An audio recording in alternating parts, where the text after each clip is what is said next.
Gurnam says he is an insurgent academic. He practices subversive engagement with dominant elitist forms of knowledge, validation, production, and communication. He's Associate Professor of Education at Coventry University and holds other posts in other places. Before entering academia in 1993, Gurnam worked as a professional social worker and community activist in his home city of Bradford, which is where we met in anti-racist activism. He was born in the Punjab in India in 1959, and at the age of 3 came to live in the UK with his family in 1962. He was brought up in an inner city, poor, working class, multi-ethnic community, and his struggles against racism and state violence has very much shaped his sense of identity and politics. From the age of 13, he became active in anti-racist social movements. Though he attended state schools, he feels his real education came out of praxis and his own discovery of ideas. He sees himself as an autodidact. He studied applied chemistry at undergraduate level before shifting to the social sciences. He did a PhD on anti-racist social work. He received prestigious awards for his teaching and is a fellow of the Royal College, the Royal Society of the Arts. He's published 4 books and 40 book chapters and peer-reviewed journal articles. He's also written lots of blogs and newspaper articles. His focus is on social justice, social work, critical pedagogy, and education. Together with Manjit, he has an extensive media profile. They present a weekly discussion show on the Akal channel. You should look for this, which focuses on social, cultural, and political issues impacting the Punjabi diaspora. Thanks for agreeing to do this, Gurnam. The title is Intelligence, Coloniality, and Social Work.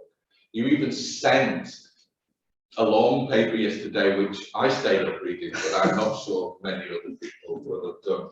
But thanks again for doing this. You've got 45 minutes and then we'll have a proper discussion. Thank you.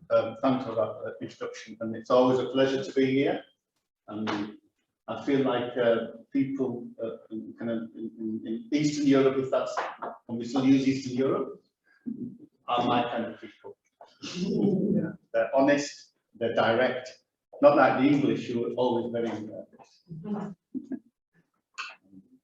and also the reason why I sent it, you get some of you will have got the paper maybe. Yeah, I emailed it. The reason why I sent it because there's a lot in there, and I don't want to read the paper. I just want to talk to it. I want to have a conversation with some of these ideas. And in that sense, I'm very happy for you to have a conversation as I'm having a conversation. Can you have a conversation with your own paper? I don't know, maybe you can. And I also hope that this, I know that not everybody's working in the field of anti-racism. In social work, we have lots of different client groups. So I hope that there's something in here for everybody, particularly for people who are working with people with learning disabilities, what we call learning disabilities. And I think that this idea of intelligence really kind of connects across the board, and that's why I'm very interested in it. So though the idea of general intelligence appears to be kind of what we call benign, harmless, you're intelligent, you're not intelligent, it's everyday language. You won't get penalized for using that language. It seems to be rational language. It's the kind of language that's used in education institutes all the time. But it's a violent language as well. Hands up if you feel that you are an intelligent person. It's a difficult one. Is that because, why is that? Hands up if, well, if you're not intelligent, then hands up if you think you are a stupid person. I mean, see, this binary of intelligent and stupid. So are we somewhere in between? Are we half intelligent? Hands up if you're half intelligent. Hands up if you think this question posed as it is seems absurd. Seems, yeah, Paul. Yeah, it seems absurd, sorry. Anybody want to reflect on that? Why? I mean, you're all in the university, you're all students, or you're all studying, or you are people here with PhDs. I mean, I don't feel intelligent and I've got a PhD. So what's going on? Anybody want to have a guess? when we look at this word intelligent, by, as it were, putting it out there rather than just having it, woven into our consciousness, it becomes problematic. Anybody want to reflect on that? Yeah, but I mean, this is one of, yeah, being the one who knows something, yeah, it's always problematic, yeah, because then you always take power over the rest of the people. Yeah? That's one thing. Absolutely, yeah. And it's what Stuart Hall says, that what happens is that a lot of oppressive practices reside in the sphere of what's called common sense. This is the kind of taken for granted ideas, concepts, that because they're presented as a kind of common sense, then they're not seen to be problematic. Yeah? And I would like, my argument is that, yes, we talk about racism, we talk about sexism, we talk about all kinds of oppression. And we need to keep talking about this. And there's a very obvious language associated with those forms of oppression. Yes? And we become politically correct and we say you can't use that word, we can't use that framing, we can't, yeah. A bit like with people with disabilities, we used to call people handicapped. Remember this word handicapped? Which comes from the Victorian origin of cap in hand, people who used to beg for food or whatever. And we say that's oppressive, that's dehumanizing. So we talk about people with learning difficulties or learning disabilities. I don't know what the word is. What's the word in your? People with mental disabilities. Mental disabilities. I mean, in another place that might be seen as hugely problematic. Yeah, and it also implies that. Or intellectual. Yeah. Well, this is mental interesting. disorders. No, but the main used word is people with disorders in their mental development. Yeah. Yeah. Well, so what happens is, what happens is that the premise of intelligence remains intact. It's like what I think Derrida calls that the sign and the symbol. There's a kind of free-floating signifier, but underneath that is this premise that in this world there are intelligent people, and then I argue who deserve rights, who deserve citizenship, who can claim those things, and everybody else who is something less than that. Yeah?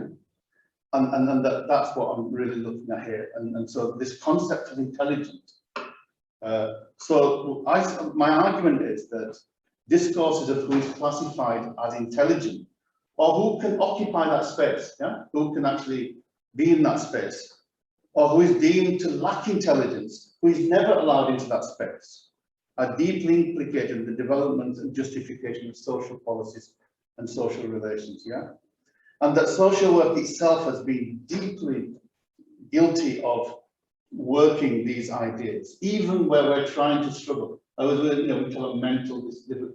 There's still a kind of implication that there are two types of people in this world.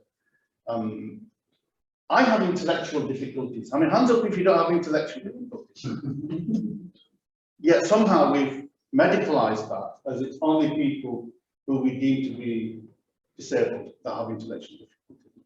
That's the whole point. In fact, as Paul was saying in my introduction, the reason why I struggled at school was because that was a violent space. I was suffering epistemic violence, the violence of being a pupil but being non-human, yeah? And therefore I had to find other spaces in which I could explore my creativity, explore my potential to think, which is what a human being is. Historically presented then as an objective scientific measure of cognitive abilities. The concept of intelligence has always been heavily dependent on mechanisms of othering, yeah, this kind of binary other, intelligent, not intelligent. Does that make sense?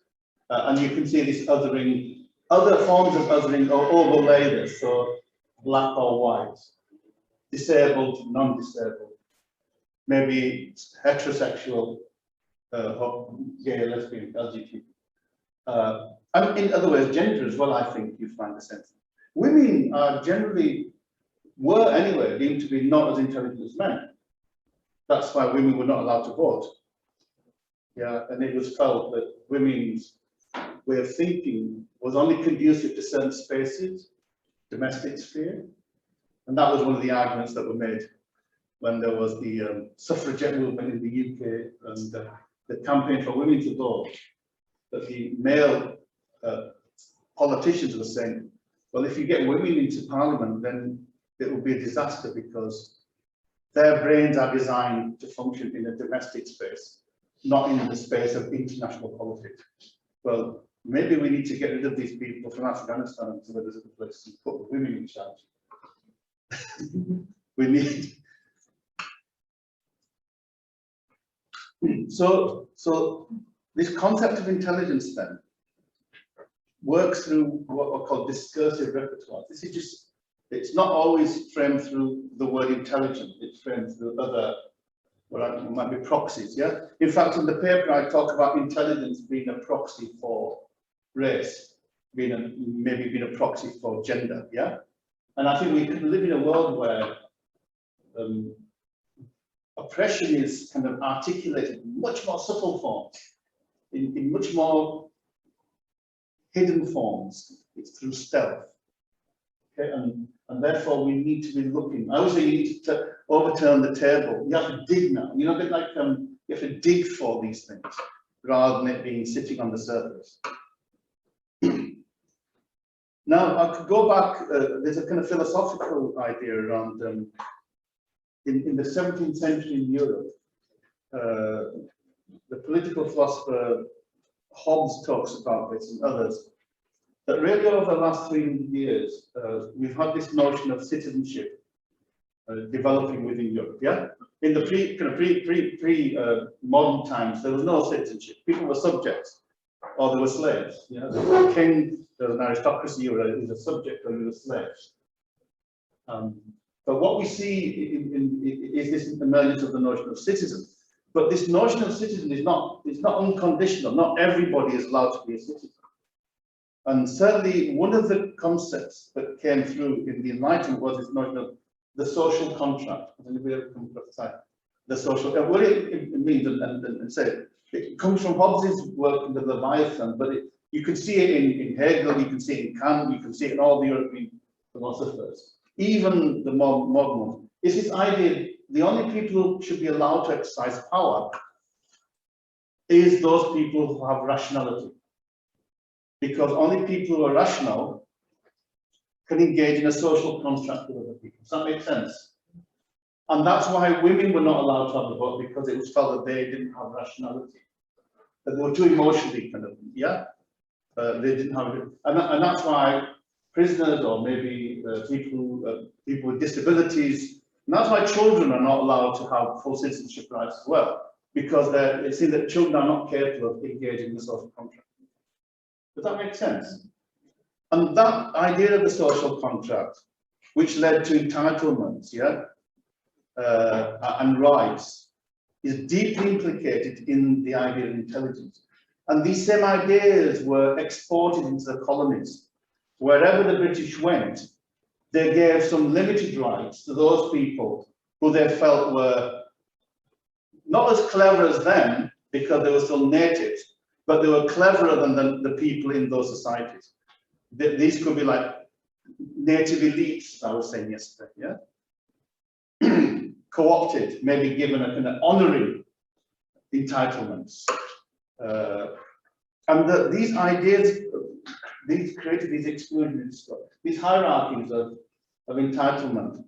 And in fact, part of the colonial project was to, in the colonized lands, is to accentuate divisions that already existed. So, for example, the British in India started to count people. You know, we're talking about referendums and things like that, or they started to classify the different tribes, the different castes, and they happened everywhere. To some extent, a lot of those identities now that are causing conflict in those societies were themselves, as it were, created by the, well, if not created, they were certainly accentuated by the British. So the caste system. And I mean, nobody knew that, let's say, the percentage of different people in those societies.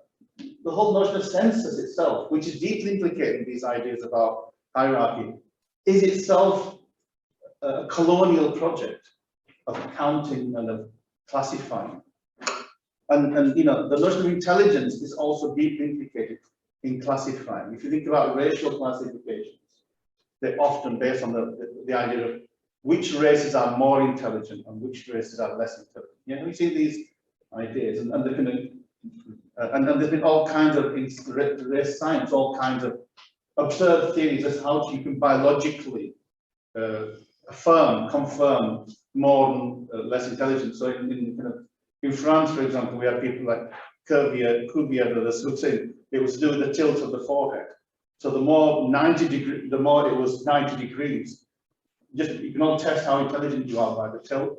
Then the more intelligent you are. If you had a 90-degree forehead, you're biologically the most intelligent. Yeah, and that was, and I talk about that, you know, the way with Darwinian theories of evolution, and this whole idea that, you know, humans have evolved from apes. And one of the ways in which these ethnologists and people like that emerged, you know, were to try and draw these images. And so Irish people were kind of positioned somewhere between Greeks, yeah, I think Slovenians probably slipped down. Yeah, and this idea and of Africans, and somehow it was to do with bone structures, head shapes, and all these kind of things. Yeah. So partly what was being done, and this is being done all the time, is this abstract notion of intelligence. It's an abstract notion. It's a kind of constructed idea. It's constantly through science, through endeavors being given real kind of biological, physical, material validation. Yeah. And so I talk about that, and in fact, the whole idea of eugenics as well, the science of functional and dysfunctional beings, of people with high and low intellectual capabilities, itself is rooted in some kind of biological measure of people's intellectual capabilities. Now, what's interesting is the idea, and one of the arguments I'm making is that definitely we need to try to get rid of this idea of intelligence. It's just such a dangerous idea. And maybe there's two ways to do that. You could either say, well, we stop using the concept. That's problematic because other proxies will come in. They always do. Sometimes he's got more knowledge. It's not of knowledge as well. You know, and people who haven't been to university apparently have no knowledge about what they're doing then in their lives. So you can either get rid of the idea and say we won't use that idea. We'll be politically correct. In a sense, that's what's been happening in disability rights movement, where we stop talking about people with mental disabilities, for example. But even learning disabilities itself is problematic because it implies that there are intellectually superior and intellectually inferior people. And then we went to difficulties. Yeah, and then people who say, no, it's the social environment that actually creates the difficulties. So we need not to talk about people in what you call deficit models, you know, the deficit. So when students go to university, and some students do well and some students do not so well, and you see there are patterns there around ethnicity or race, then you don't say those that have done well is because they're white people or because you say they have advantages, they have certain privileges or whatever, and social model. So in the paper, I talk about Darwin's Origin of the Species and how that was the first attempt to try and define, as it were, the human species in a kind of biological lineage. Yeah, this idea of evolution. And what was really important was that the species Homo sapien. You know, we are Homo sapien. Do you know what that means? Anybody know what that means? Anybody? Homo sapien? Anybody in Latin? I read the paper, so sapiens is intelligence. That's right, yeah. It means intelligent animals. So Homo sapien means intelligent animals, or thinking animals, yeah. And there's a kind of something about that, isn't it? That what makes human beings quite distinctive, that we have this capacity for self-consciousness, maybe, although I think animals have a different capacity. I think trees have self-consciousness. In fact, I wrote a blog that said we need to start thinking like trees. I can send you the link. And in fact, if you go to indigenous people, if you go to people who live much more closely to the land with the trees, they will refer to nature in the first person. We refer to nature in the third person. Does that make sense? That we are emotionally disconnected from nature, whereas people were. I mean, my uncle, I'm sure he loved in the farm. He loved the farm animals more than I think he loved my auntie. Well, he used to sleep with them. And we can have that with our pets, don't we? When our pets, we will kind of anthropomorphize them, we'll turn them into human beings. So this idea of being human is predicated on the notion of the wise or the knowledgeable person. Yet we talk about some people not having intelligence. So that's like a contradiction, isn't it? Or you could say what that does is dehumanizes you. It says you're not a human being, real human being, because I do not give you the right to be defined as a wise, as a thinking person. Yeah. So you could either say democratize intelligence, that everybody's intelligent and everybody should be made to feel like that, or you get rid of the concept altogether. We can think about that. So what happens through impact of social Darwinism? So this leap from Darwin's kind of study of kind of biological in the late 18th and 19th century, early 20th century, you see it leaping into the psychological. So we've got all kinds of, I mean, in more recent times, you've got the work of people like Steven Pinker from Harvard, who talks about this evolutionary psychology. We come across evolutionary psychology, this really dangerous idea that the world is as it is because of the way in which people's minds evolve. So elites are simply people with more evolved minds. I'm not sure about that. I mean, I'm not sure some of these people who sit at the top of decision making have evolved minds. Or maybe they've evolved them in certain ways that are very destructive. Evil. Is having an evil mind an evolved mind? I don't know. What do you think? Are fanatics and fundamentalists who cause so much havoc evolved? A good logic of survival, yeah? Yeah. So, but what happens is that, so then we have all this array of research that's telling us that we're intelligent or not intelligent. Yeah. In fact, it's measuring, it's creating these tests to say you are, you know, like the IQ, intelligent quotient, this German concept. And so people like Herbert Spencer and others, these psychologists. Now, I have a quote from here about how, and of course, science was the perfect justification for domination. Not just domination in terms of the colonial project, but which was about the spread of enlightenment, spread of science, and anywhere. These people are less human because they're native, they're not evolved. We are more evolved, so that's why we dominate. But also within the society, domination of women, domination of the disabled people, etc. We talked about that. Has anybody come across the work of Linda Tuiley-Smith? I would definitely recommend. I mean, she wrote a book called Decolonizing Methodologies, Research on Indigenous People. It's a classic. In fact, a new edition has just come out this year.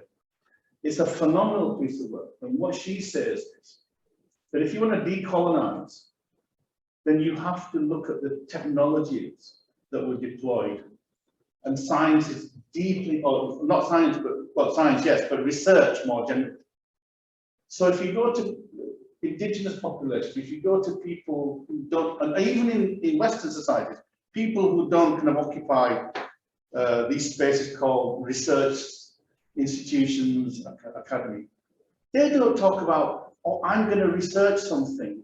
If they talk about problems or issues, I mean, a villager doesn't say, well, I'm going to research the trees here, and then I'm going to do a report, and then I'm going to find out how best to protect them. How? But they obviously protect their environment as much as they can. They know more about their environment, yes? And you know, somebody said yesterday, we need to think about service users as being the experts in their experience. Well, if they're experts, are they researchers? Would we see service users as researchers? Because often we associate expertise with research, would we? Hands up if you think you can think of the clients that you are working with as researchers. You think you can? But it's a problematic idea, isn't it? Because when we think about research, we have a certain image of what is a researcher. Maybe somebody with a lab coat on, somebody with, I don't know, somebody looks like Paul, maybe. This is what co-produce, right? So this co-production is an interesting idea, right? That actually, you know, there is a research in a subject. well, that's the challenge. That's the way to maybe escape this kind of hierarchy. But Linda Smith said something that's kind of much deeper, and this links with this notion of epistemic violence. Yeah, she said the term research, even the word itself, is inextricably linked to European imperialism. So the word is linked to European imperialism and colonialism. The word itself, research, is probably one of the dirtiest words in the indigenous world's life vocabulary. When mentioned in many indigenous contexts, and remember Linda Smith is an indigenous, she's an indigenous person, it stirs up silence. We talked about silence yesterday. It conjures up bad memories, because who do these researchers do their research on? Do they do it on themselves? Never. The elites never research themselves. Only maybe if it can give them further advantages to maintain that. They always research other people because they are not problem. The problem is out there. Anyway, so she goes, when mentioned in many indigenous, it stirs up silence. It conjures up bad memories. And you know, this COVID injection, this vaccine, actually some of the minority communities and black communities, indigenous communities are the ones that have been most hesitant to take the vaccine. Why do you think that's the case? Is it because they're ignorant or stupid, or they don't appreciate the kind of wonders of Western science? Why do you think they might be hostile towards these things? It's because their experience of research of being injected is, I mean, those famous stuff, the Tuskegee study in America, where a lot of in the 30s, 40s, when kind of medical science was really beginning to develop new drugs and the methods of testing, yeah? Who were they testing on? On poor people, black people, without them. In fact, they were giving them diseases and then trying these kind of medicines to see whether they worked. I mean, now it's animal testing, but previously it was human testing. No regulation whatsoever. So you can imagine why people are frightened of researchers. The way, so she goes and she says, it's so powerful that indigenous people even write poetry about research. The ways in which scientific research is implicated in the worst excesses of colonialism remains a powerful, remembered history for many of the world's colonized peoples. It's a history that still offends and the deepest sense of our humanity. Just knowing that someone measured our faculties by filling the skulls of our ancestors with millet seeds and compared the amount of millet seed to the capacity of mental thought offends our sense of who and what we are. And you know, you could go into our famous universities across Europe, you'll find bodies of enslaved people, skulls and fragments that were used for research purposes. In fact, if we think about colonialism, it wasn't just a project of appropriation, of genocide, of destruction. It was also a project of research. Does that make sense? Because how else do you justify those things to yourself and to your own people? You can't say, well, I'm going to Africa to destroy the Africans. Probably would say, well, what's the point of it? I'm going to Africa to research the Africans. And in the process, we might get a few million. But that's a price to pay for gaining knowledge. And I'm so intelligent that I can kill so many people and still not be responsible for that. Okay. Audre Lorde, very famous, well, favorite scholar for me, and something that Paul introduced to me many, many years ago, and I've never let go of her work, so do look at it. there's a very famous quote that says, "The master's tools will never dismantle the master's house." I don't know if you come across this quote, it's there everywhere. And I think that intelligence, this idea of intelligence, is one of the one of the master's tools, yeah, that's found in the master's house. And I think we need to think about that. And some of you will have heard of Franz Fanon, again, very famous writer, psychiatrist from Martinique, which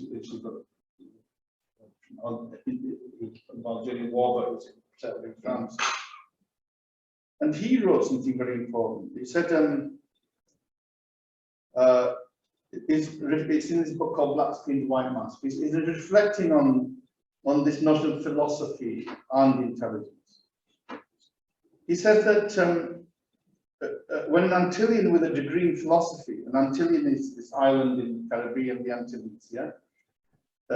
And he says he's not sitting for the aggregation, this is exams in France to enter the civil service. Because of his colour, my response is that philosophy never saved anybody. When another desperately tries to prove to me that the black man is as intelligent as any white man, my response is that neither did intelligence save anybody, for if equality amongst men is proclaimed in the name of intelligence and philosophy, it is also true that these concepts have been used to justify the extermination of man as well. Okay, so again, I think what he's saying is that ideas are not innocent, and the idea of intelligence is not innocent. It is a deeply, deeply troubling idea. How long have we got, Paul? 15 minutes. Okay, I'm just going to jump on, move on quickly. I have this bit about Boris Johnson. You know the British Prime Minister Boris Johnson? He's this strange kind of what we call oxymoron. He's this intelligent buffoon. He's often talked about as the intelligent buffoon because the intelligent, I don't know, idiot kind of thing. Now that's like a strange oxymoron, isn't it? He's intelligent, but he's an idiot. But I think what it means is that when you're part of the elite, then you can do anything. You never lose that status of being intelligent. And in fact, you can commit genocides and still be a hero. The way in which the Americans have been pulling out of Afghanistan, which is very interesting. You know, they've been in there for 20 years. They've killed many, many hundreds of thousands of people, many more people than the Taliban because of these drones. And now they're pulling out, and they're still saying, oh, it's really bad that these savages now taking over Afghanistan. And you know, we've done our job and we've been let go. So they still presented their project as a rational project. Okay? When actually, when the wars were started, a lot of same people were saying, whether it was the Iraq war, this should not happen. It's madness to do these things. Yeah? But having done that and having killed literally millions of people, you can still claim to be noble. And this is the idea of the noble savage. Yeah? That if you can position yourself as the elite, then you could be as savage as you want, but you are always noble. And that's what colonialism was all about. And if you want to read about that, I think, read about the Black Jacobins, C.L.R. James's account of what happened in Haiti. You know, have you heard of Haiti? This is the Caribbean. It's the poorest place on the planet. It's a place that just has famine and destruction and death and everything. You think it was the most uncivilized, the most underdeveloped place on the planet, and it kind of is. But Haiti was at one time the wealthiest, the richest. It was, you know, like India was in the east, Haiti was in the Caribbean. At one point, I think he had something like 40% of the world's commodities in terms of coffee and sugar and tea. And that's why there were wars that were fought to take over Haiti. And the other important thing is that the Haitians had a revolution. That was the first revolution. And the Haitians actually defeated the French. And it was the other colonial powers, the British and the Belgians and others, who were at war with France, but realized actually our interests are, went there to put down the Haitian Revolution. Anyway, that's a different story. So Pierre Bourdieu says something about these people. You know, you might have heard of the philosophy. It's a book called The State, Nobility, Elite Schools in the Fields of Power. And he says it's the way these people are brought up. And he says, given that this enterprise of hothouse cultivation is carried out on adolescents who have been selected. So he's talking about how they, because Bourdieu himself struggled with the kind of education system. He came from a working class background. He was always this outsider, a bit like kind of, well, that's kind of my experiences. I always felt like an outsider. Although I didn't go to posh schools, but I've never gone, you know, posh schools, aren't you? Posh. Elite schools, we call them posh schools. You know? And he says, so he's talking about what happens to these people who are plucked out to be sent to these privileged schools, elite schools. And he says, these adolescents who have been selected, who have selected themselves according to their attitudes towards school, and who shut up for 3 or 4 years in a protected universe with no material concerns whatsoever, know very little about the world, other than what they have learnt from the books. It is bound to produce false and somewhat immature minds that understand everything luminously, yet understand absolutely nothing. This is kind of Boris Johnson, yeah, it's the intelligent. He can quote to you Virgil, Shakespeare, Homer, and the classics, but he can go into a factory and not actually know what that handle is for. Yeah, he's supposed to be intelligent. Okay, so I've talked about IQ. I don't know to talk about that. The whole intelligent quote testing regimes, and there's a whole literature on that. But what was important about that is that dressed in all kinds of medical jargon, that this IQ testing produced classifications of human beings. And you know, so what we had were people who were called people with feeble minds. So there was a threshold. If you fell below a certain mark, I think I was 60%, I don't know what it was. I think I must have fallen below that. You know what IQ test is? Have we done IQ tests? Yeah. That's right. So those people that were below a certain line were called feeble mind. Feeble mind. These were people, feeble, what's the word in feeble? What would it be? Limited. Yeah. But it's quite, what's called productive, it's quite a kind of insulting word. Yeah. So it was used, you feeble-minded. Yeah. Yeah. And the other word, you know, if you're idiot. Yeah. That also was a scientific classification that came out of this testing. So idiots, so social workers in an earlier point were saying, oh, this person's an idiot. Yeah, that's right, yeah. So the imbecile was the other one, imbecile, yeah. And so you have these kind of categories. And of course, these categories can also overlay the way in which we were classifying on gender. And of course, if you were a girl and an imbecile, then that had even, you were talking about intersectionality, and if you were black, etc. The important thing as well that we had 2 kinds of categories: those people who were human and those who were subhuman. Yeah, and that was determined on intelligence. So I talk quite a lot about that, and there's a lot of debate there. But I just want to move on to talk about social work and coloniality. So I argue in this that social work is heavily implicated in the deployment of these these categories. So rather than resist them, social work has always been the kind of instrument through which these ideas have been operationalized. But that's only one side of the, so this idea of social pathology, of dysfunctionality, of clients need fixing is primarily rooted in this kind of discourse, this medical discourse. But there have been critiques of that, there have been challenges to that, and I think, you know, there are these 2 traditions in social work that we need to talk about.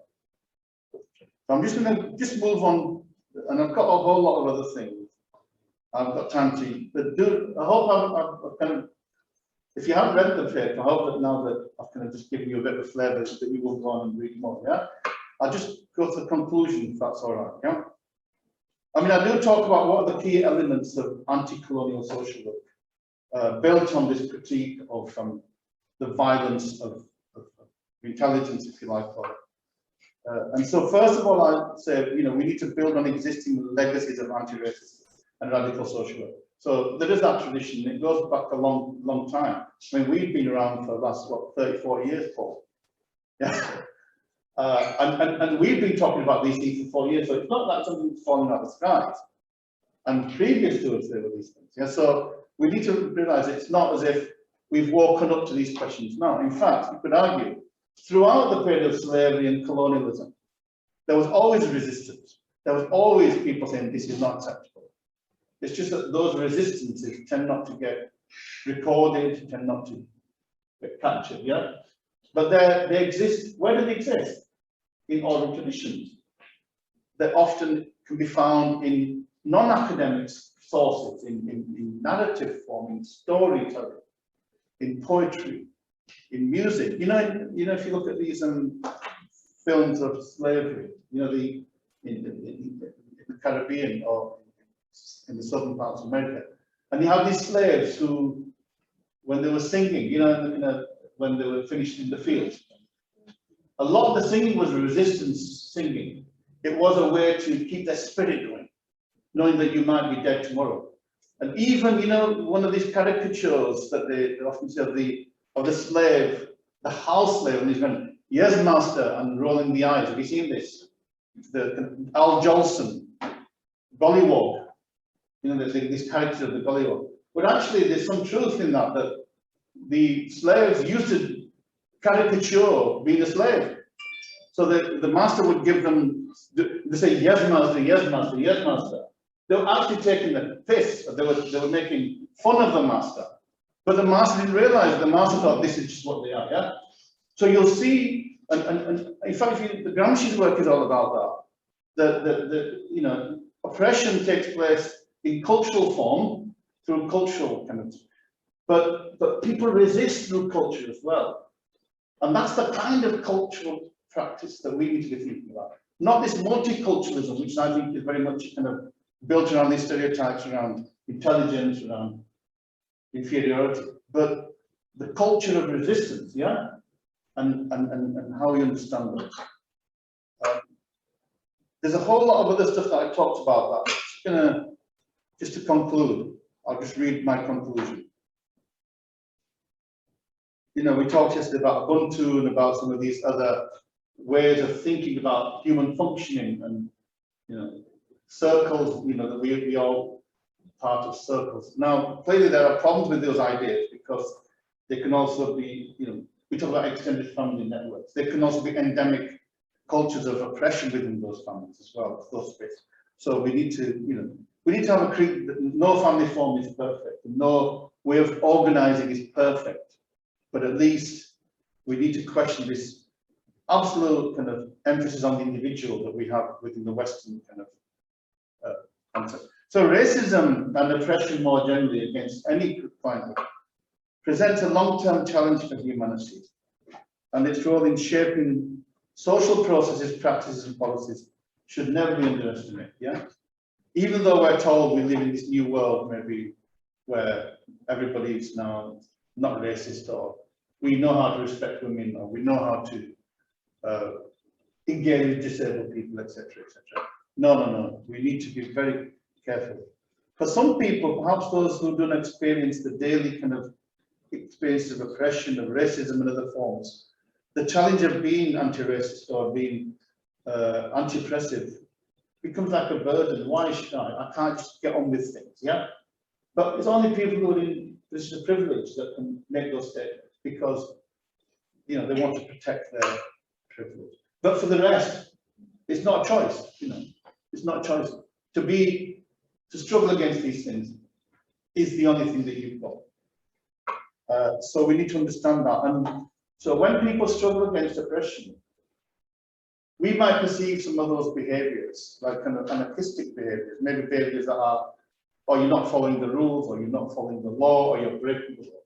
But actually, the law puts them in that position. It's a bit like, you know, these refugees and asylum seekers, people who've on the boats and things like that, who go to people traffickers.